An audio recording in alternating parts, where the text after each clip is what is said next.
We bring you the latest updates from the Pna Newsroom. About 79 persons have been confirmed killed in the onslaught of severe tropical storm Paeng out of the reported death toll of 110. The National Disaster Risk Reduction and Management Council also confirmed 63 out of the 101 injured persons and 23 out of the 33 reported missing. The validated deaths include 59 in the Bangsamoro Autonomous Region in Muslim Mindanao, 18 in Western Visayas, and 2 in Socsargen. The NDRRMC said about 741,000 families were affected in over 6,000 barangays. To date, nearly 53,000 families are being served in evacuation centers. Damaged houses were placed at about 6,500. Infrastructure damage was estimated at 760.3 million pesos in Ilocos Region, Mimaropa, Bicol, Western Visayas, Central Visayas, Northern Mindanao, Davao Region, and Socsargen. Damage assessment and relief missions were conducted by the Philippine Air Force over parts of Mindanao that have been severely hit by severe tropical storm Paeng.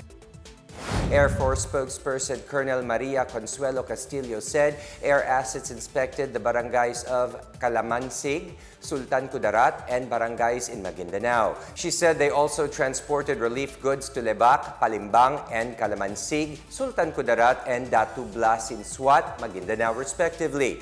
On Monday, the Air Force's C-295 medium-lift aircraft transported family food packs from Mactan, Cebu to General Santos City Airport. These food packs will be distributed to families in the areas who were affected by the tropical storm.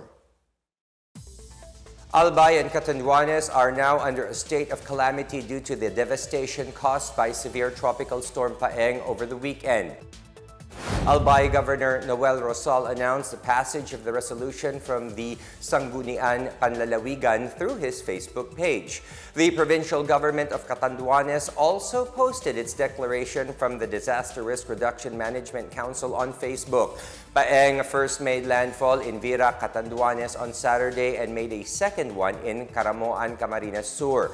Meanwhile, the Department of Social Welfare and Development has released over 14 million pesos worth of assistance to families in the Bicol region badly affected by Paeng.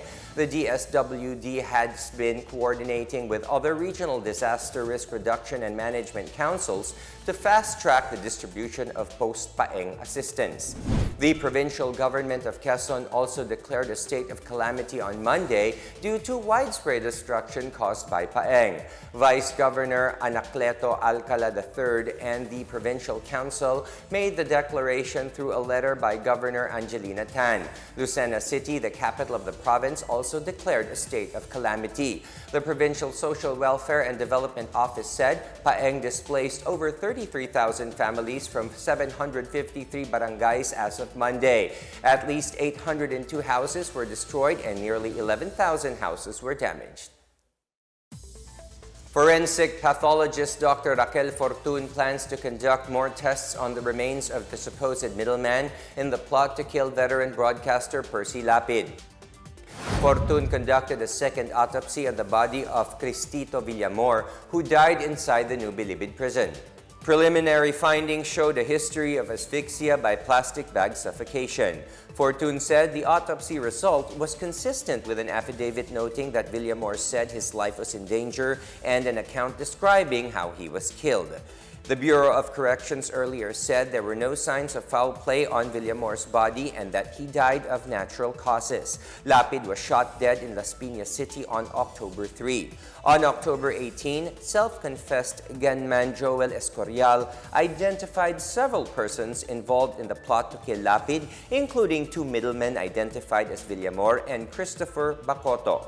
Villamor died inside Bilibid shortly afterwards.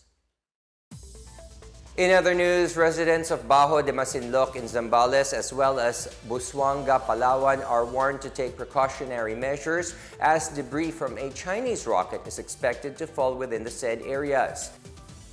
The Philippine Space Agency made the warning following the launch of the Long March 5B on Monday at 3:37 p.m. Philippine time from the Wenchang Space Launch Center on Hainan Island. Based on the notice to airmen or NOTAM issued by the Civil Aviation Administration of China to the Civil Aviation Authority of the Philippines, estimated drop zone 1 is approximately 72 kilometers from Bajo de Masinloc, while drop zone 2 is approximately 39 kilometers from Busuanga, Palawan. Unburned debris or parts of the rocket designed to be discarded as the rocket enters outer space are expected to fall on the said areas. While these falling rocket debris are unlikely to fall on land features or inhabited areas in the Philippine territory, it still poses a considerable risk to ships, aircraft, fishing boats, and other vessels that will pass through the drop zones. PhilSA urges the public to immediately inform local authorities of suspected debris as it cautions against retrieving or coming in close contact with these materials, which they say may contain remnants of toxic substances. The rocket is carrying the Mentian laboratory module for the Tiangong Space Station, a research facility being built by China in orbit. And that is the latest in the biggest stories from the Pna Newsroom. For more news content, visit our webpage or head on to the Philippine News Agency's Facebook and Twitter accounts. We are also shown on the social media pages of the Office of the Press Secretary and Radio Pilipinas RP1. Stay tuned for more news updates. I am William Theo. We tell stories that inspire change.